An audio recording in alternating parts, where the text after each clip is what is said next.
हे पहा, आता ही बाजू आपण पुढे ठेवणार आहे.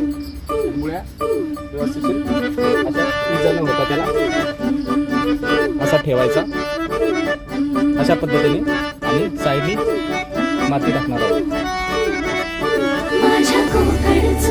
अशा पद्धतीने